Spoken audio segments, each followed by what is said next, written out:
नमस्कार, आप सभी का बहुत बहुत स्वागत है। आप देख रहे हैं विपक्ष ऑलवेज बेदम। मैं हूं परवीन शेख। संसद के इतिहास में 14 दिसंबर का दिन राहुल गांधी की बड़ी नाकामी के तौर पर गिना जाएगा। संविधान को अपनी जेब में लेकर चलने वाले राहुल गांधी ने एक बड़े मौके को अंगूठा दिखा दिया। वहीं पीएम मोदी एक बार फिर विपक्ष को आईना दिखाने में कामयाब रहे। उन्होंने देश की मजबूती और एकता की बात की तो विपक्ष की तमाम पार्टियां सिर्फ मुस्लिम सियासत में ही उलझी रही। संसद में संविधान पर चर्चा के दौरान राहुल गांधी ने अपने भाषण में आरक्षण और दलितों का राग अलापा, आरएसएस और मनुस्मृति पर बीजेपी को घेरने की जुगत लगाई, जिसमें वो फेल हो गए। कांग्रेस नेता इमरान मसूद ने कहा कि वक्फ बिल के जरिए मुसलमानों की संपत्ति छीनने की साजिश रची जा रही है, तो अखिलेश यादव भी मुसलमानों की ही बात करते नजर आए। वहीं ओवैसी भी बीजेपी पर मुसलमानों को कमजोर करने का आरोप लगाते दिखे। तो कैसे संसद में विपक्ष की कमजोरियां आ गईं सामने, कैसे पीएम मोदी ने विपक्ष की उड़ाई धज्जियां, इसी पर चर्चा के लिए स्टूडियो मौजूद हैं कैपिटल टीवी के editor in chief doctor Manish Kumar और एग्जीक्यूटिव एडिटर राजीव कुमार। आप दोनों का बहुत बहुत स्वागत है। धन्यवाद। संविधान चर्चा के दौरान राहुल गांधी ने एक बड़ा मौका गंवा दिया। देखिए, मौका था ही नहीं, गंवाना क्या था। ये तो वही है कि आप खुदकुशी करने के लिए निकले। आपको क्या लगा कि संविधान के ऊपर आप डिस्कशन कर लेंगे और प्रधानमंत्री मोदी को जो है आप पराजित कर देंगे संसद के अंदर। 20 मिनट का कुल जमा भाषण आप दे पाए, उसमें भी संविधान के ऊपर आप 2-3 सेंटेंस ही बोल पाए। बाकी आपका निशाना कभी इधर कभी उधर, कभी मुद्रा तो कभी कुछ कभी कुछ।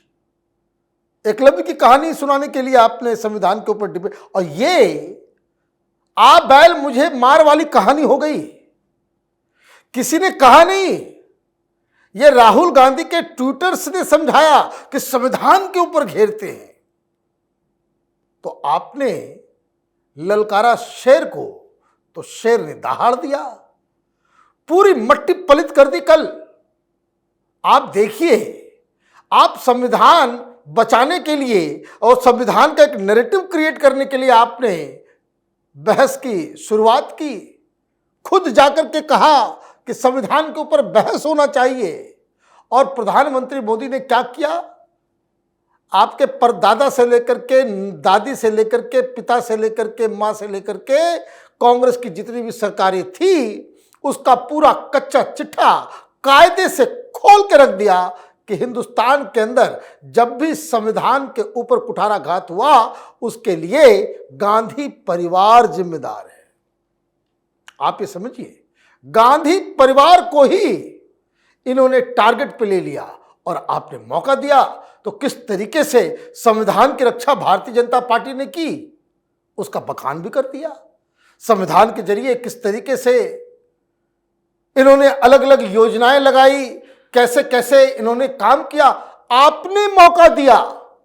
और आपकी वजह से विपक्ष के अंदर रात भर सब लोग सिर पीट रहे होंगे, ये कैसा लीडर हमने चुन लिया है, ये कांग्रेस पार्टी ने किसको आगे बिठा दिया है, जो हमें गालियां दिलवाने के लिए बार बार सत्ता पक्ष को प्रोत्साहित करता है।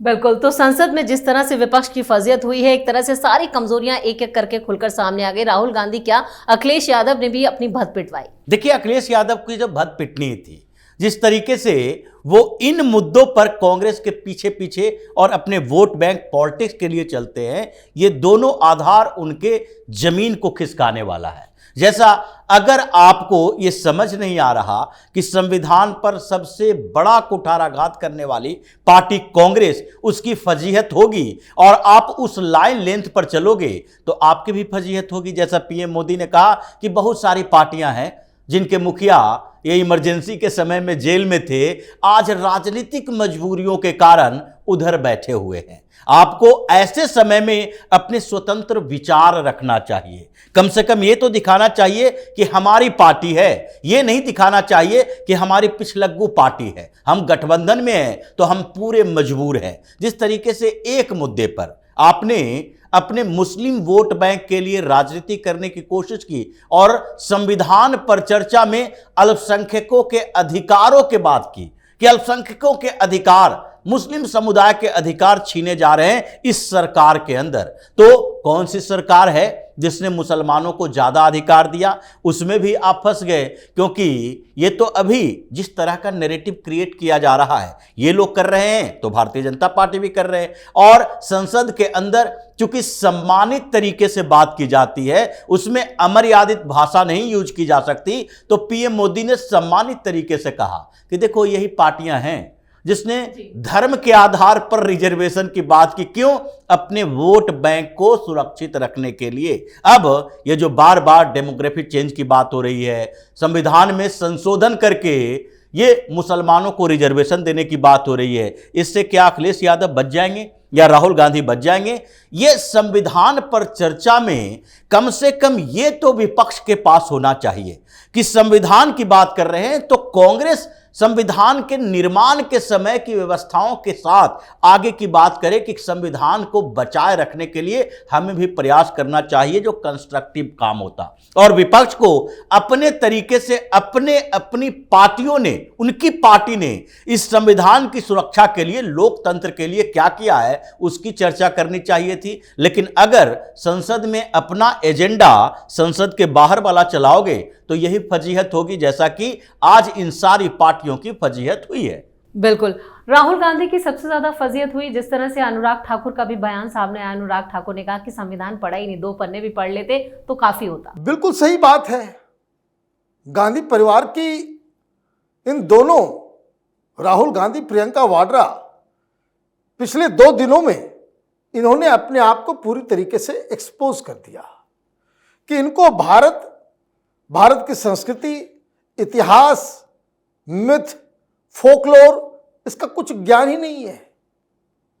वो पता नहीं प्रियंका वाड्रा आकर के हिमाचल प्रदेश में कांग्रेस पार्टी की सरकार है, उसको ही आड़े हाथ ले लिया कि वहां एक ही आदमी के लिए, पूंजीपतियों के लिए कानून बनाया जा रहा है। ये सुक्खू भी माथा पीट रहा होगा कि हमने कौन सा पाप किया कि प्रियंका वाड्रा जो है हिमाचल प्रदेश को लेकर के इस तरह की बातें हमारी सरकार के ऊपर कर दी। और ये भाई साहब तो और भी आगे हैं। ये घटिया जेएनयू के प्रोफेसर्स के द्वारा कोचिंग लेकर के आते हैं और कहानी सुना देते हैं। द्रोणाचार्य ने एकलव्य का अंगूठा काटा था। ये कौन सा पढ़ाई तुमने पढ़ लिया है भाई? एकलव्य ने स्वयं अपने अंगूठा को गुरु के रूप में उनको वो दिया, दक्षिणा दान, काटा, गुरु दक्षिणा। वो गजब कहानी है। तपस्या का मतलब समझा रहे हैं कि शरीर में गर्मी, तप का मतलब तापमान, गर्मी, वैसा काम जिससे शरीर में गर्मी आ जाए वो तपस्या है। वाह रे वाह। तो ये जो विदेश में टूर करने जाते हैं वो तपस्या करने के लिए जाते हैं, टेम्परेचर बढ़ता है उसमें भी। अजीब कहानी है। आपने क्या किया? आपने सेल्फ गोल किया है बहुत कायदे से। और जिस संविधान को आप लेकर के चल रहे थे उधर प्रिपरेशन करके लोग आए थे। अनुराग ठाकुर तैयारी के साथ आए थे। उन्होंने कहा कि ये आदमी तो पढ़ने लिखने वाला है ही नहीं, जिसको पॉकेट में लेकर के घूम रहा है उसका प्रीफेस पढ़ लिया होता। प्रीफेस सुप्रीम कोर्ट के एक जज ने बहुत कायदे से उस पर लिखा और उसमें जो सेकंड पैराग्राफ में लिखा वो ये लिखा कि संविधान बनाने वाले बड़े होनहार विद्वान लोग थे। वो तो भला हो कि संविधान निर्माताओं ने नेहरू की फर्जी सोशलिस्ट पॉलिसी को संविधान में इंक्लूड नहीं किया, उसकी राजनीति को दरकिनार किया, इसलिए हमारे पास आज ये संविधान है। मेरे परदादा को भी तुमने गाली खिलवा दी। और कम से कम वो एडिशन लेकर के घूमते जिसमें नेहरू के खिलाफ कुछ नहीं लिखा हुआ। ये तो पेज नंबर 1 था। पेज नंबर 2 पे लिखा हुआ है कि ये तो संविधान की ताकत थी कि जिसकी वजह से इंदिरा गांधी मनमानी नहीं कर पाई। संविधान कोई और दूसरा होता तो इंदिरा गांधी डिक्टेटर बनकर के, हिटलर बनकर के वो हिंदुस्तान के ऊपर रूल कर रही होती। ये ताकत है संविधान की। दादी भी निपट गई और परदादा भी निपट गए। अब क्या करवाना है अब ये बता दीजिए। ये सारे लोग सर पीट रहे होंगे, इसलिए कोई संविधान के ऊपर बात ही नहीं किया। सारे लोग अपने अपने वोट बैंक, चलो भाई मौका मिला है बोलने का, वोट बैंक के ऊपर साधो, मुसलमान मुसलमान करो और पतली गली से निकल जाओ। Absolute nonsense. आपने अपनी किरकिरी, अपनी भद खुद पिटवाई है। बिल्कुल, पूरा विपक्ष पूरी तरह से बैकफुट पर रहा। संविधान पर चर्चा का न्योता देकर आप बैल मुझे मार तो ये किया ही विपक्ष ने, लेकिन इस दौरान क्या अब यहाँ पर नेतृत्व परिवर्तन का जो मुद्दा अभी तक दबी जुबान में किया जा रहा था, उस पर खुलकर बात होगी? देखिए, नेतृत्व परिवर्तन किस बात के लिए? इंडी अलायंस के अंदर नेतृत्व है ही नहीं, तो उस परिवर्तन की चर्चा तो बाद में होती रहेगी। लेकिन जिस तरीके से राहुल गांधी की 4 पीढ़ियों को पीएम मोदी ने धज्जियां उड़ा दी है और राहुल गांधी प्रियंका वाड्रा देखकर चुपचाप सन्न होकर बैठे रहे, इन लोगों के पास कुछ बोलने के लिए था नहीं। ये वॉकआउट कर सकते थे, ये हंगामा कर सकते थे, लेकिन हंगामा करें कैसे?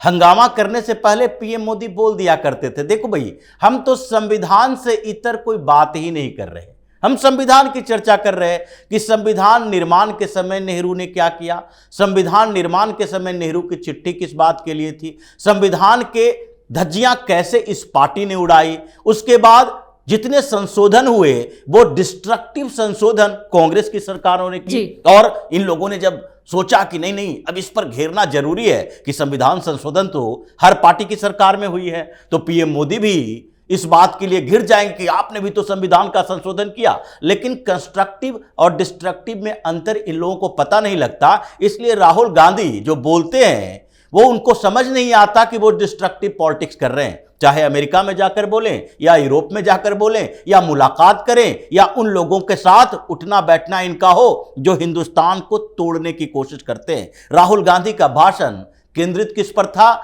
सनातन धर्म, हिंदू धर्म को टारगेट करो। चाहे द्रोणाचार्य का मामला हो जो वामपंथियों ने इतने सालों से उठा उठा कर रखा है कि देखो भाई, ऐसे ऐसे मुद्दे सनातन धर्म को लाओ जिससे दलित नाराज हो, जिससे आदिवासी नाराज हो। ये ऐसा बता दो कि ये जो व्यवस्था बनी है सनातन धर्म की, वो केवल ब्राह्मणों की व्यवस्था है, सवर्णों की व्यवस्था है। अब उसी पर टारगेट किया। लेकिन आगे चलते चलते जिस तरीके से पीएम मोदी ने कहा कि कांग्रेस ने किया क्या है और हमने क्या किया, तो कंस्ट्रक्टिव काम तो भारतीय जनता पार्टी ने किया।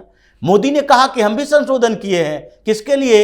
ये ओबीसी कमीशन को संवैधानिक मान्यता दिलाने के लिए, हमने आर्टिकल 370 के लिए, हमने देश की एकता के लिए, हमने रिजर्वेशन दी ईडब्ल्यूएस के लोगों के लिए। ये कंस्ट्रक्टिव काम है, डिस्ट्रक्टिव नहीं है कि पूरे संविधान को निचोड़ दो। तो जिस तरीके से सबको बिठाकर ये सेवा पानी हुई है, उसके बाद अब ये आगे भूल नहीं पाएंगे कि अंबेडकर की बात बोलेंगे और उसके सामने पीएम मोदी के भाषण के कुछ क्लिप लगा दिए जाएंगे कि अंबेडकर के साथ कैसा धोखा किया। दूसरे की बात बोलेंगे, वो क्लिप सामने में होगी। अब सोशल मीडिया पर इसकी चर्चा सालों तक चलेगी। बिल्कुल, और इस तमाम जानकारी के लिए और सटीक विश्लेषण के लिए आप दोनों का बहुत बहुत धन्यवाद। धन्यवाद। संसद में एक बार फिर विपक्ष सेल्फ गोल करता ही नजर आया। वहीं राहुल गांधी भी एक के बाद एक बड़ी गलतियां करते गए। यानी राहुल गांधी की कमजोरियों का बीजेपी ने संसद में पूरा फायदा उठाया। अखिलेश से लेकर प्रियंका वाड्रा तक सरकार को घेरने के चक्कर में खुद ही घनचक्कर साबित हो गए। यानी विपक्ष फिर बौना साबित हुआ और पूरी तरह से बेदम नजर आया। इस खास शो में इतना ही। वीडियो कैसा लगा कमेंट करके अपनी राय जरूर दें। वीडियो को लाइक करें, शेयर करें और कैपिटल टीवी को सब्सक्राइब जरूर करें। धन्यवाद।